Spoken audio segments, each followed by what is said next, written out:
All right, how you doing? I'm good. How are you guys? Good, doing good. Yeah, so Awesome. good.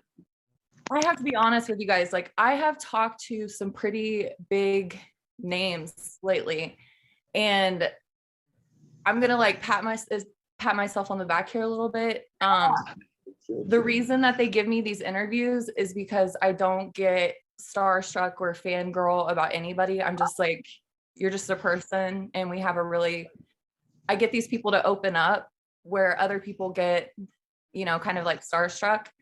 Right. So the closest I have come to being fangirl or starstruck, and I have talked to some legends, is you guys. Oh, that's crazy. That's enough. I swear to God, like I have to really love somebody's soul to give a shit about them. You know what I mean? Like, I don't care what you do, what you look like, how much you make. I don't care that you're a celebrity or whatever. I'm like, Right. if I don't dig your soul, then I don't care. But you guys, I love your music so much. Like, it's the only music that I play on repeat.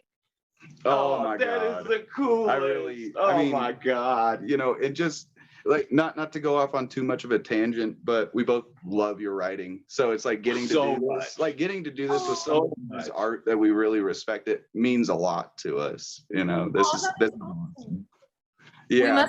We must be cut from the same cloth in some way, because when I saw you guys at the other side, you guys, I don't know if you guys know Jimmy, but I was there with him, and I called him and I'm like, you need to get in here right now and listen to these guys. He's like, yeah, I've heard them before, I know them. And I'm like, how is everybody not just like obsessed? I don't know. I was almost late.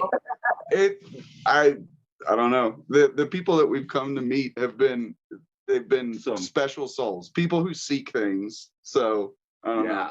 Yeah. That's is it Jimmy W or Yeah.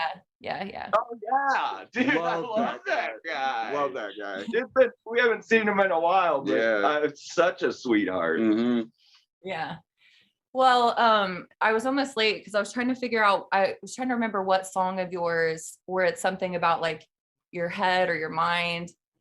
Oh yeah. Oh, is it a god named Smith? Yes, so. I think so. Oh, that's I was looking for that one before I got on. I always listen to the music of the musician before I interview them. And that's awesome. Yeah, sometimes like the one I interviewed today, it was super sad and it actually made me cry. And then when I was listening to your guys, I was like back at the other side, just having a good time. Good. Awesome. I'm glad that could buoy the spirits a bit. Yeah. Okay, so that was the real note, but I think you guys need somebody to tell a really good story. So I'm going to ask you these questions. Fantastic. Okay. We'll start with Anatomy of a Wolf, which was your latest release. Can you tell me about the inspiration for that, or is there a story behind it? How did that come about?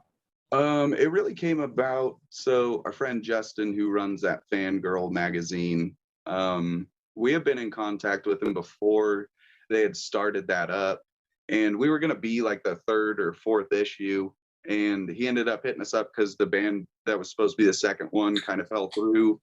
So really the night that he asked us to do it, we just kind of wanted to start something new from that point and just write it specifically for that. And and it just ended up it came out in probably a day, so it was one of the easier ones to write. But I feel like if it was about anything, it was definitely written at the height of COVID and the sort of the lepers that are made in our society. So I think there's an infinite amount of inspiration to be pulled from that. And we live in such a hyper divisive time that it's really like, if it's about anything to us, it's probably about that, I would think. Yeah. Maybe that'll change. Sounds like it was mostly just you being a channel for something. It just kind of flowed through you. That's actually like what we try to do with everything at this point. And it's taken a long time to, instead of seeing ourselves as creators, more so just kind of a conduit, you know. Absolutely. tell me a little bit about your background, please. When did you grow up? And was music a big part of your family life? So we grew up mostly in Broken Arrow, Oklahoma. Our parents were big music lovers, and they both can play some instruments, but we didn't grow up around them playing them. But our mom was always blasting the pop music of the 90s, which I am so grateful for now. Yeah. So much TLC. Yeah. Oh, yeah. Macy Gray. I mean, there's so much. Ace of Base. Ace of Base. That's I love all of that. But it's like our dad was always playing Devo and the Cars, B-52s, B-52s, and then there'd be Vivaldi mixed in there somewhere. So there was always classical. Yeah, we grew up like listening to a few different types, but yeah. I don't know. It's I'm glad to have been exposed to both at the time, because it's something that I haven't gained an appreciation for until the past couple of years. So I'm really glad growing up growing up to the music that we did. Yeah. No, that's what I'm saying. I don't listen to anything on repeat. That's why that's a very high compliment, because my taste in music is just like all over the place. I don't ever listen. I'll listen to it for a little bit, but then I move on to something else, but I keep coming back to the Smokestack. That's a quote. That's mind blowing to me. That is mind blowing. So awesome. I'm so serious. Daniel Donato, I don't know if you guys know who that is, but he's a really fucking cool guy. Now, I know that name. Familiar. Yeah. Daniel Donato, he plays in Trouble No More, which is an Allman Brothers tribute band that's pretty big. They have they have this guy named Taz, but he has his own band called Cosmic Country, and that's probably the one that I listen to the least, but he's got that like soul spiritual stuff. Like we mostly talked about that stuff. I kept saying like, okay, we got to talk about that's why I'm like, hey, we gotta get the story first. Yeah. No, because I go off on some tangents. I'll be like, I love that. That's all we do. We do that more than music. Yeah. So. Yeah. I'm trying to be professional, okay? Yeah. Let's do. You're the one that's captaining this ship. We're just along the ride. I love it. Okay. So what was your childhood like? Relationships with parents, siblings, other major influences, prominent memories, anything like that? Like what's your story, your childhood story? Wow. I know, sorry, these questions. I gave them to you guys. I love it. To think about. So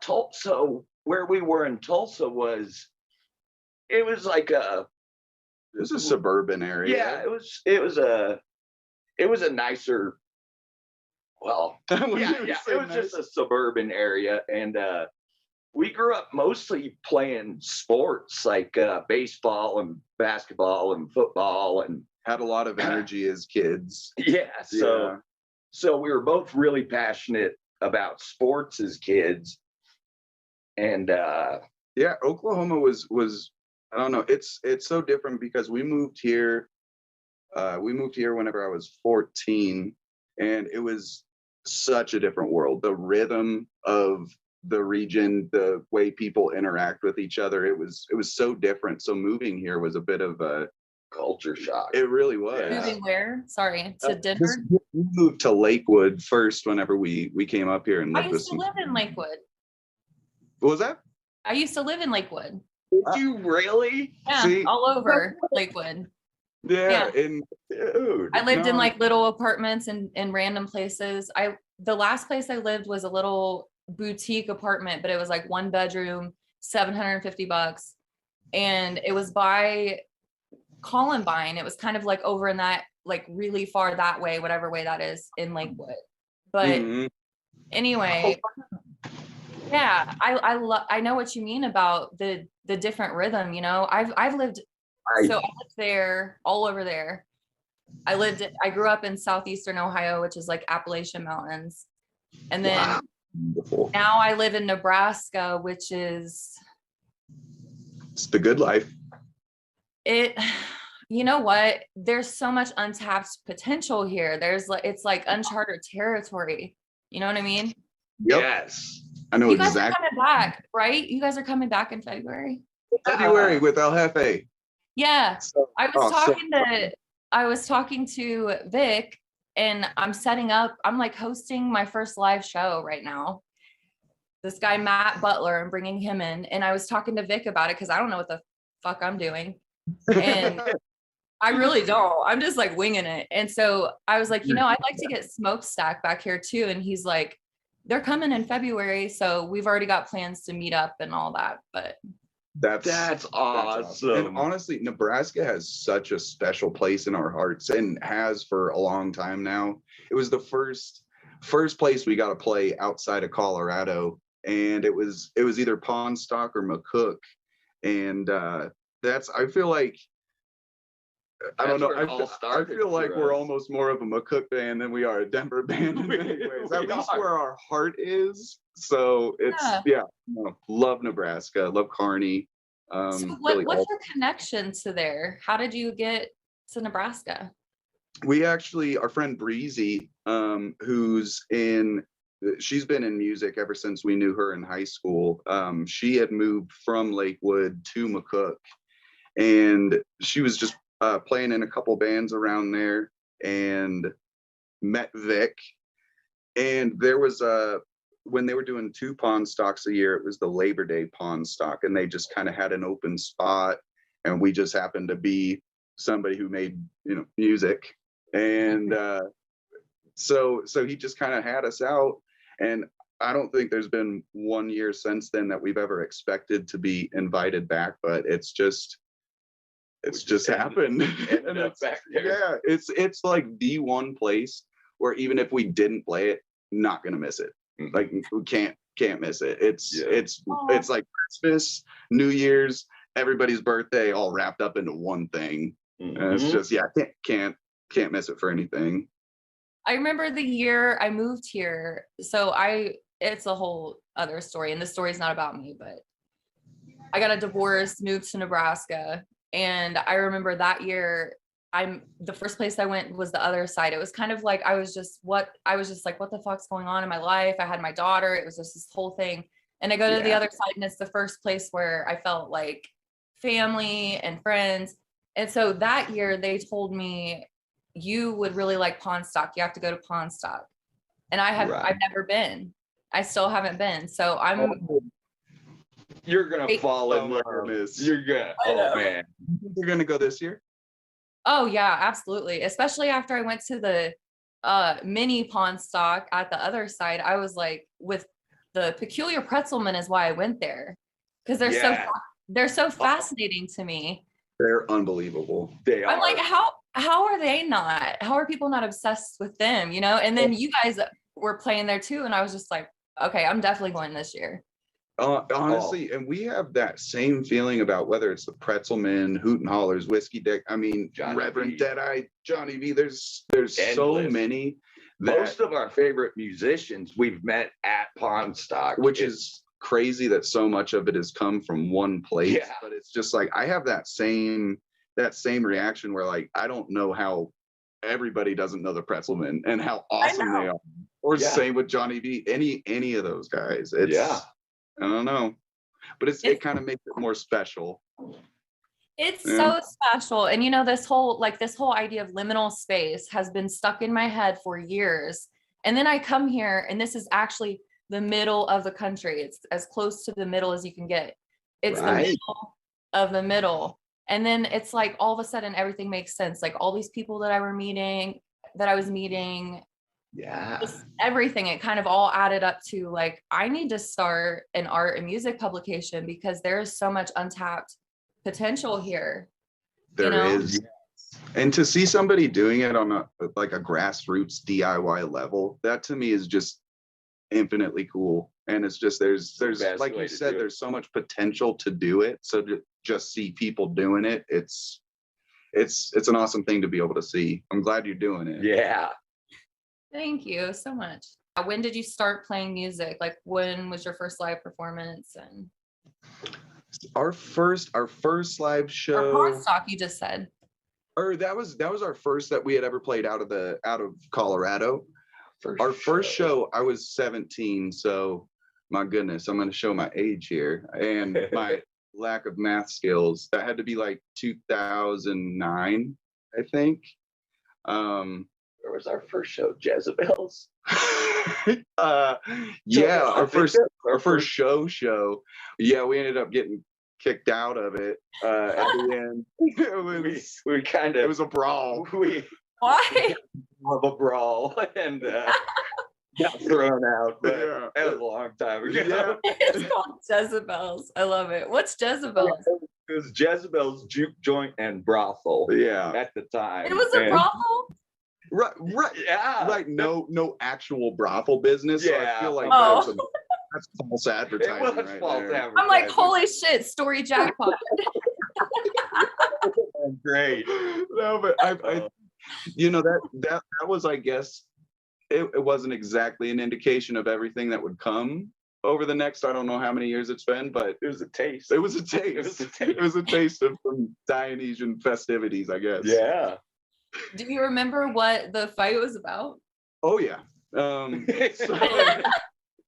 So okay, we had a drummer at the time. He was by far our best friend, and we had played music for a while before then. But his dad was there, our dad was there, and his dad kind of kept coming up a little drunkenly. Really drunken. Between songs, he was kind of like suggesting what we should play next and everything. So that was just like that was kind of the thing, and we got through the show, and then it's like I overhear the conversation going on, and my dad's like, hey, like the boys, they all got to figure it out for themselves, and it's just one of those things. And it was just immediate, just tempers flare. And then it's not even the two of them anymore. It's like the drummer's brother's friend goes and like bellies up to my dad, and then Colin, it was the first time I ever saw the bear come out in him. He flies across the room, not even joking. I had a washcloth in my hand. He took it out of my hand mid-choke and just choked this guy up against a brick wall. It was fucking, and Colin's like the sweetest guy you'll meet. Man. But that is a very real side as well. And it was just, yeah, it was, I won't ever forget how that came about. We all ended up being cool in the end. Just took some time. It took some time. But yeah. That seems to be a common experience. Every musician I talk to, they're like, I'm not a goddamn jukebox, like I play what I play. Or there's even people who will like ask to buy, I'll use Jimmy as an example. They'll be like, they'll just come up and like rip his shirt open and be like, how much for this shirt? How much for those glasses? It's like, I know exactly what you mean with that. Yeah. And it is strange because, I mean, you're there to have everybody be on the same level. So it's just, I don't know, it's strange. Musicians are not jukeboxes, and that used to like highly offend me at shows. Play Kenny Chesney or whoever, Garth Brooks. It's like, we fuck up our own songs enough. We don't need to try and play anybody else. Yeah. yeah. But no, that's all you guys play is your own stuff. Yeah, that's I think the last thing that we covered was probably a couple Howlin' Wolf songs back in like high school. Yeah. But it's not it's just one of those things. I feel like the songs that we really love, just love them too much to really fuck them up. Kind of, you know what I mean? Injustice. Exactly. Yeah. Don't want to do them dirty. So yeah, we figure we could do ourselves dirty. Just do that, just cut No, you guys, that's impressive. You should pat yourselves on the back for that. You're only playing original stuff. I respect that a lot. Thank you. I appreciate it. All right. So, okay, how would you describe the music that you create? So like, what's your flavor? What's your signature sound style? Trying to figure that out. Yeah, particularly over the last 3 or 4 years. I have come up with a term called freak rock. Yep. But I don't know how fitting that is. But Oh. that's the closest we can get to any sort of. It's I don't know, it's so hard. We used to, like, back in the day, whenever we were doing a little bit more like Americana, so first off, we scoured the internet for the term swamp rock and couldn't find it anywhere except for this one small blog article, and it was about Creedence. So we were like, okay, we'll just call ourselves swamp rock. Has nothing to do with the region. It was really just a textural thing. Yes, yes. Man, to see the amount of people who are going by swamp rock these days, it feels good. It feels good. Whether it was just something in the air that a bunch of people had a similar view or whatever it is, but yeah, I don't. Okay. So like a big thing behind what I'm trying to do, I guess, like a pseudo mission, is I'm trying to get people to rise above like genres, labels, just be your fucking self, be yourself, whatever that looks like. And that's exactly what that is. And I've noticed that like the second that a musician declares themselves something, like say I'm punk rock, they no longer can like anything else or listen to anything else, and they start judging people. They're like, that Patch, he probably doesn't even listen to that band. And it's like, why are you being an asshole? So true. And it's funny that you say that, because we've had this same conversation so many times. Yeah. And it's one of those things where it makes you sad to see people box themselves in such a way. It's like their possible ends are already their preconceived notions of what they're supposed to be. And it's like, I've lived in that place before, and it's so stifling. It kills your soul. It's not like, it's not worth it. And you have everything at your fingertips and within you to just find yourself and be yourself and not have to go by these strict labels. Yeah. Well, to be honest with you, I don't even know what swamp rock is. I don't even know what that is. But you said the textural thing, and I'm like, yes. I don't know if you guys know Ryan Clackner. I don't think so. He plays like black metal drone. It's not anything that I've ever typically listened to be honest, but I can just tell there's something to him, and it feels very like swampy to me. Like, see, and I'm so glad that you understand that texture of it. Right. Yes. Exactly. You're on it. Yeah. Okay.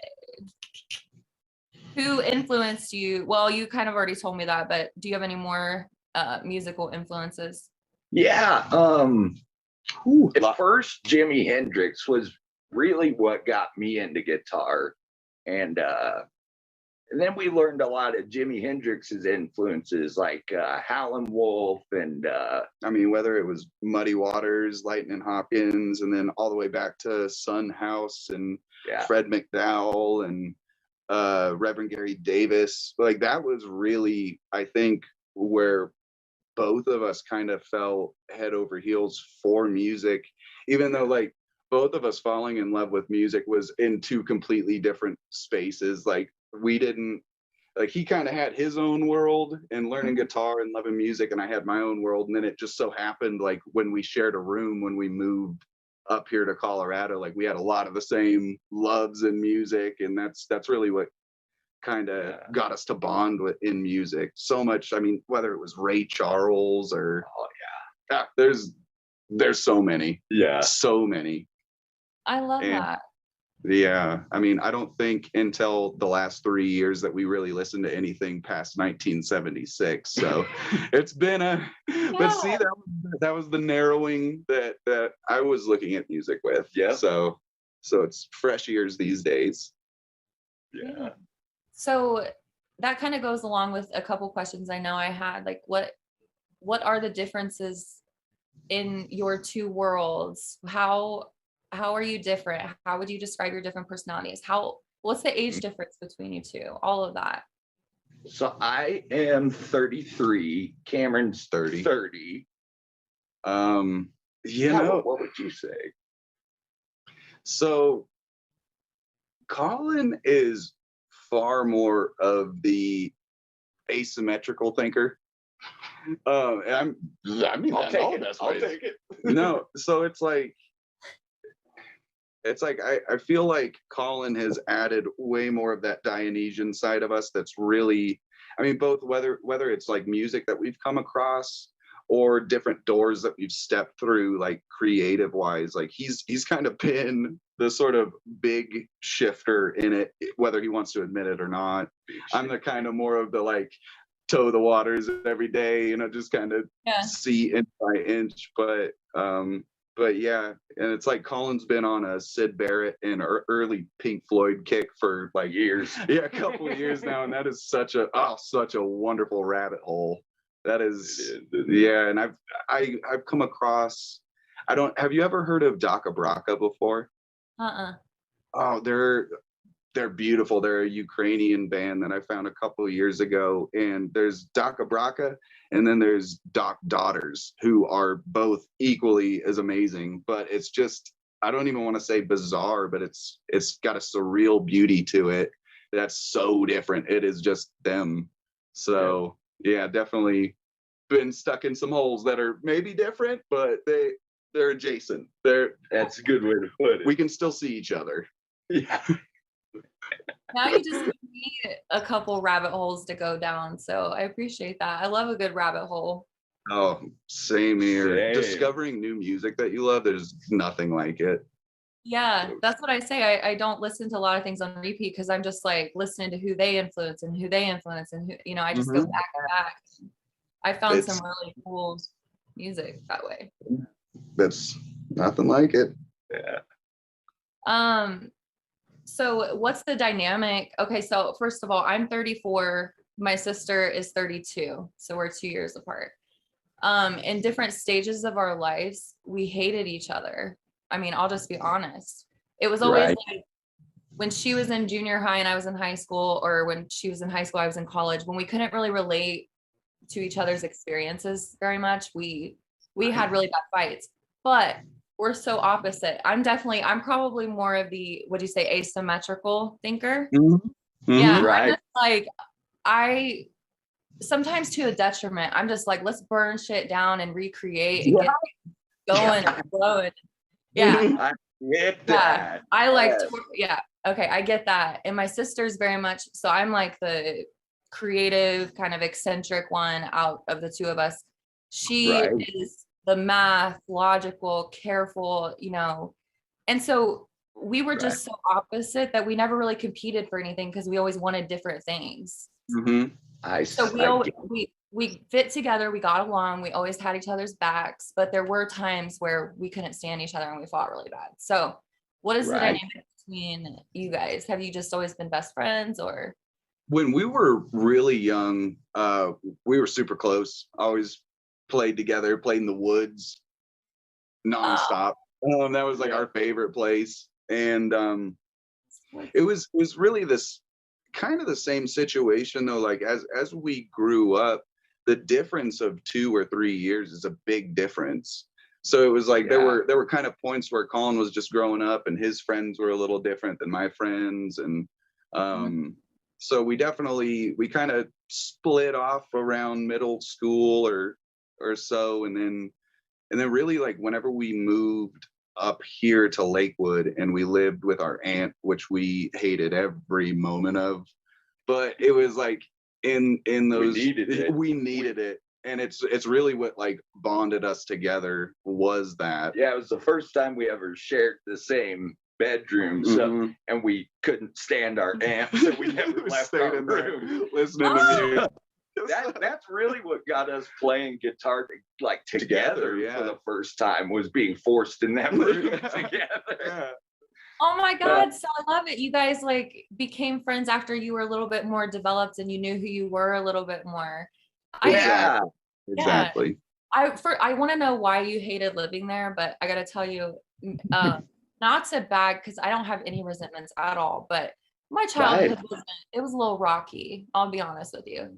So me and my sister it was like us and then there was them. And so we were really bonded because, like you said, we were kind of stuck with each other. And when you're talking about the woods, man, I used to love being in the woods, like to a freaky amount, an amount that's probably like too much. I mean, I was always out there. Like I would pitch a blanket over a branch. I would read, I would write, I would climb trees, I would study leaves, I would write poetry. I was like a weird woods girl when I was a kid. That is heaven. It right really there. is. And there's something about being in nature, whether you're a child, an adolescent, an adult, there's something so nourishing about being in there. And it's amazing how much a wooded area or just nature can feel like a wonderland, especially in such an unnatural way of living. Yeah. I miss that. I grew up around a lot of trees, and now I'm surrounded on all four sides by cornfields, and I'm not complaining because it has its, I live in a big farmhouse and it's cool and all that, but I do miss the trees and the woods. Yeah. No, that's for sure. That's there's definitely beauty in both. But there's nothing like it. Okay, so I'm curious about your creative process. Like, there's a lot of questions here. Why do you create? What need does it satisfy? What do you like outside of music that contributes to your art or like rejuvenates you? All right. I can start with mine. So I really love like what you were talking about, how the song just poured out of you.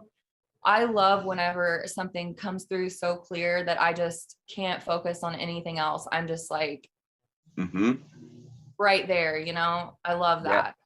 But I also love going back and like fine tuning all the details and like making it, putting a pretty bow on it or whatever. Does that make sense? No, it makes total sense. And it's sort of finding that balance in between that sort of just pure creative energy that is really just sort of not harnessed at all. And then being able to come back at another time and understand both where you were and how you want to shape that together. And I think to find both, it's just bridging the subconscious and the conscious. And I don't know, I think that's, honestly, I couldn't think of another way of creating. And I guess. Thank you. But yeah, he's always drinking my drinks, just so you know. If we're ever sitting in a room for more than 10 minutes, he's already drank his drink, man, and he's taking my drink. I need more liquid. I think I'm bad about that too. Some people are weird about drinking after. But no, there's exactly as you put it. There's something about being in that place where your mind is nowhere else, and it's weird. You're both as present as you could ever be, but you're outside of any four walls that surround you, any ceiling above you, and it's just there's something about that I feel like is nothing less than spiritual. To have that connection to it, whatever that may be, and to just be following it in sort of nourishing those seeds of love. It's so wonderful to just kind of try and hold on for the ride and see where it goes,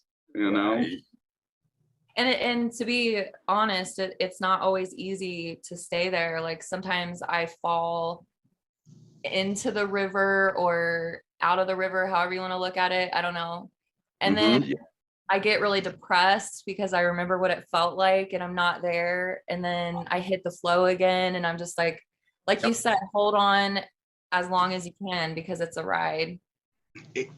I know exactly what you're talking about. Yeah. I know exactly what you're talking about. Like when you know what it feels like to be in the presence of that place, and then it's been a while since you've been in it. It's tough.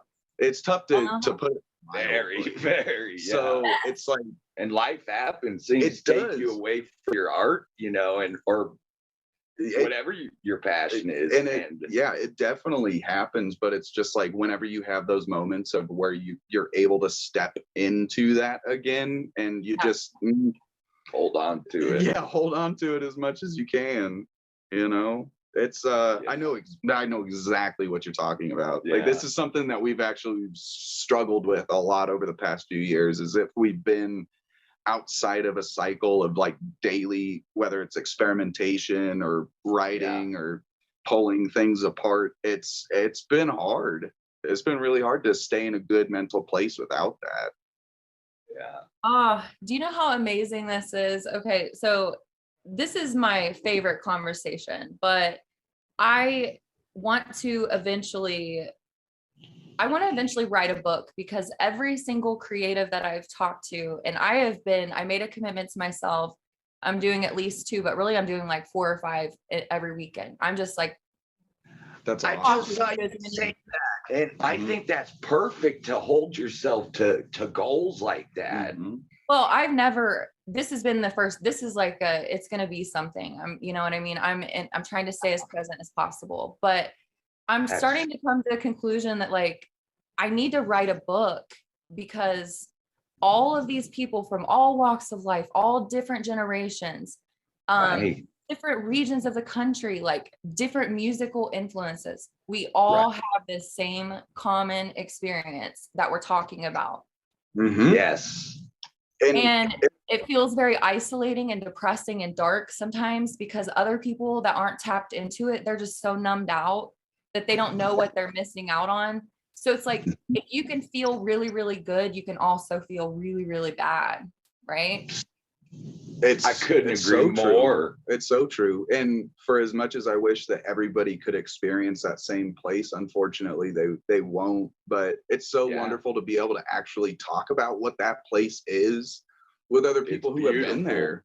And, you know, hopefully other people can seek that space out for themselves. Hopefully as many as possible. Well, and another thing that, you know, not that it's negative, because it's very beautiful. I don't even really categorize things as negative or positive, but I know that things like relationships are more difficult for people who are tapped into their creativity. Because I do believe everyone is creative to a certain extent. They have the potential to be. I think it has to be nurtured. My daughter is just amazing. Like, she hears me talk about it all the time. And it's starting to really influence her. Like, she just talks all the time about how much she loves art and how much she loves writing and music. And I'm just like, I didn't have that same nurturing. But anyway, I'm just saying, I think I know that I would read a book that would help me feel less alone in the way that I see the world and experience the world, because relationships have been hard. You know, I struggled with authority, like it's all the common things. I always had to have a job because I was really scrappy. So I always have like income for myself, but I know a lot of creatives have troubles holding down jobs, all of that. It's so difficult. I mean, talk about relationships. I mean, that's like, they're always fucked up. Woo! Oh yeah, that's was married for a while. Yeah, for 5 years. Oh, I love her dearly, and we're definitely cool now. But it's trying to keep those two worlds together, or just try and like bridge that chasm. Sometimes it feels like it's just not possible, but you know, it is. It's just fine. It's just very hard. But it's worth it.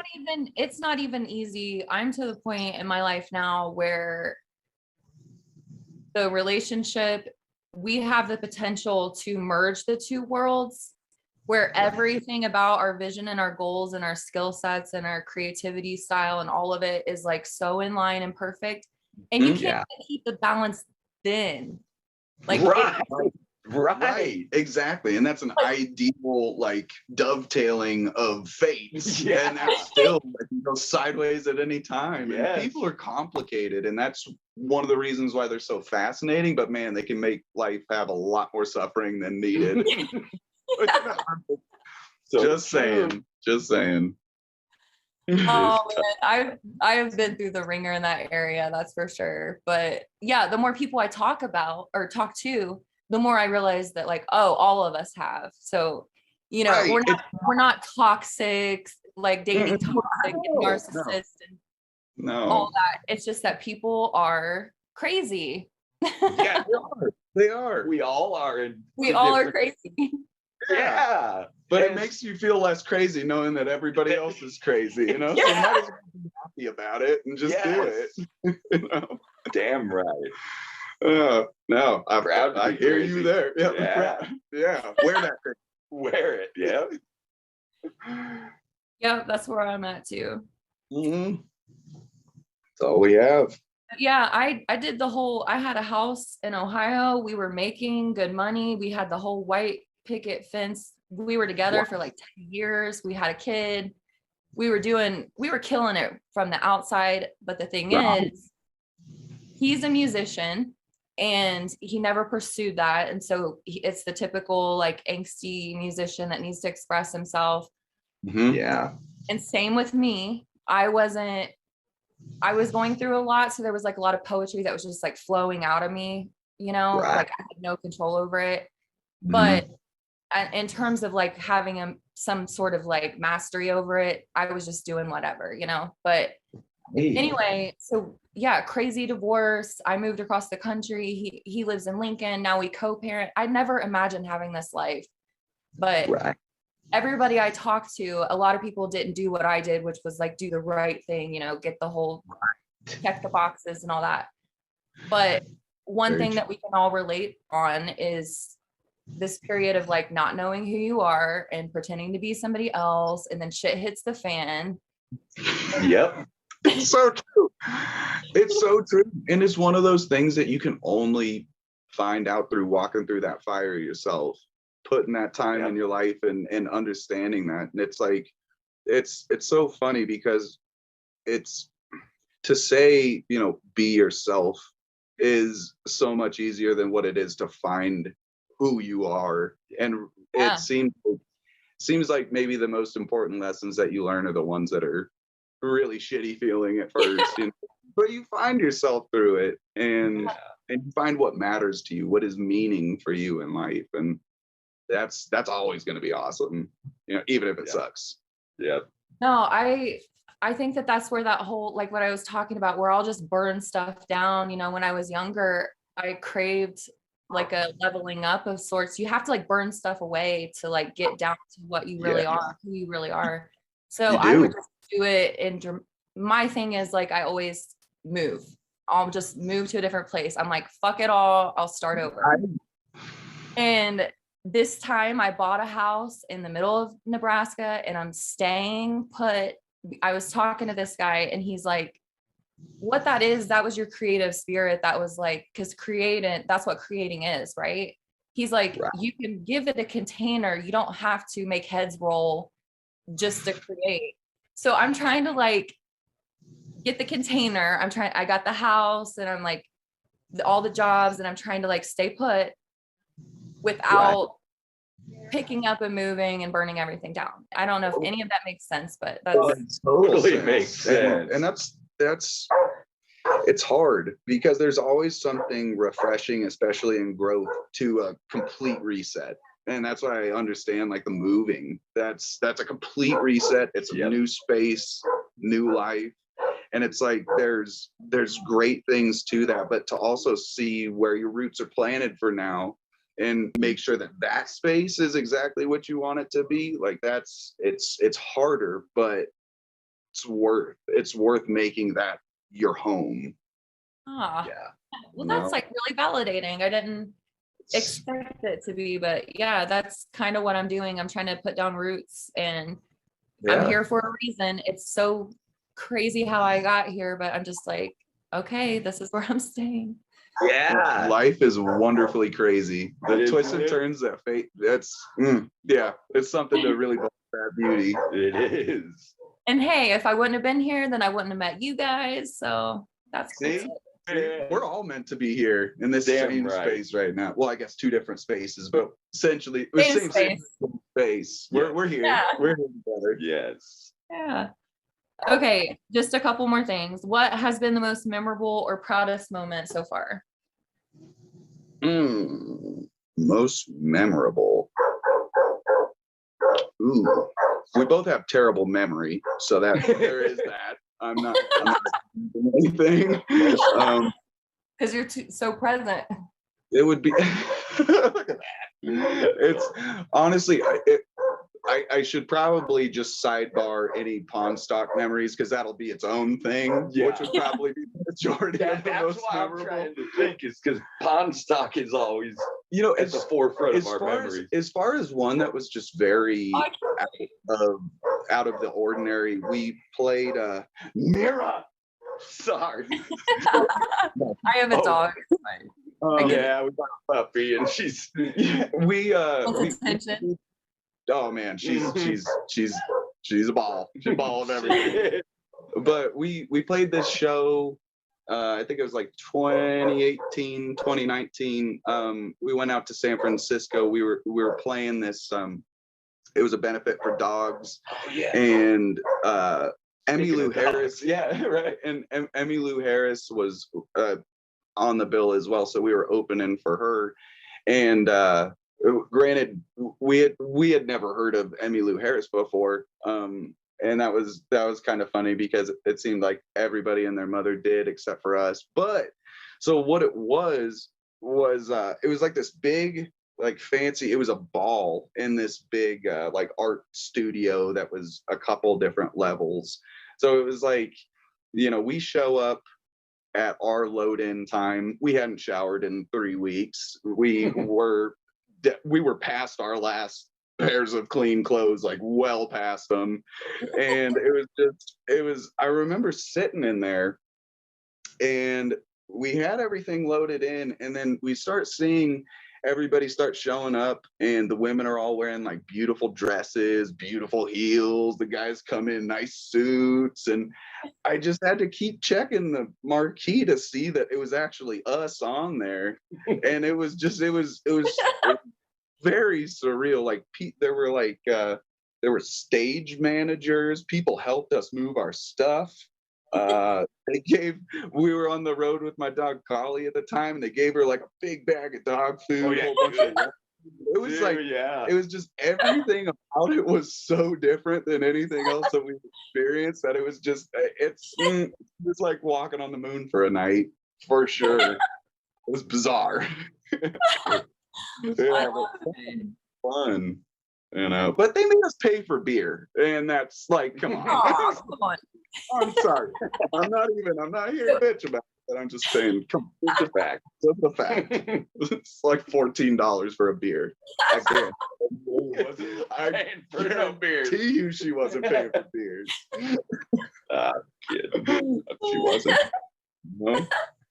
But yeah, so it's not a place that you want to go back all the time, but it was memorable.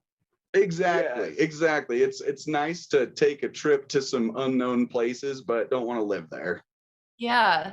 I'd rather live on the bottom side looking up, I think. Yeah. What is the date of Pawn Stock? You guys probably don't even know, do you? Oh, it's actually it's gonna be announced within the next couple of days. I know it's June. But yeah, it's like it could have been announced today. I'm not sure. I'm waiting on pins and needles to figure out what that day is. Yeah. I don't know if you can see, but I have a grandma spirit. I really do. Can you tell? I love your decor. So beautiful. I'm such a grandma. Like, I really am, and I own it. I don't know shit about technology. I get along better with old ladies. Like, that's my peer group, is old ladies. I swear. I get it. It's vibrating on that same wavelength. I get it. There's something about having an aesthetic around you that just feels right. Mm-hmm. And I love that. I mean, I have plants everywhere and art and all that. Like, it's not all old lady, but I definitely have an old lady touch. And I forget what I was even talking about with the old lady stuff. It's the old soul of it all, and I think that there is something to that. Oh, I know what I was gonna say. J-Rod's car. So it's this blue, it's like, I'm not even a blue person really, but it's a baby blue 88 something. And I'm like, I need an old lady classic car. Yes. Like with a pink interior and floral print, and you know what I mean? Just something super already. boxy, just driving around this classy boat. Yeah, I know exactly what that's. Honestly, I'm not a car guy myself. I don't think either one of them are, but that's El Camino. Yeah, That's what I did. El Camino, yeah. One day I'm getting that's my plan. Yeah, but yeah, there's something about it. It's so not practical, but yeah, and that's the beauty. Yes, I feel like it's lost on most people, but that's the whole thing, is that it's not a great tool. It just looks very fucking cool. That's it. Oh man, like it's dangerous.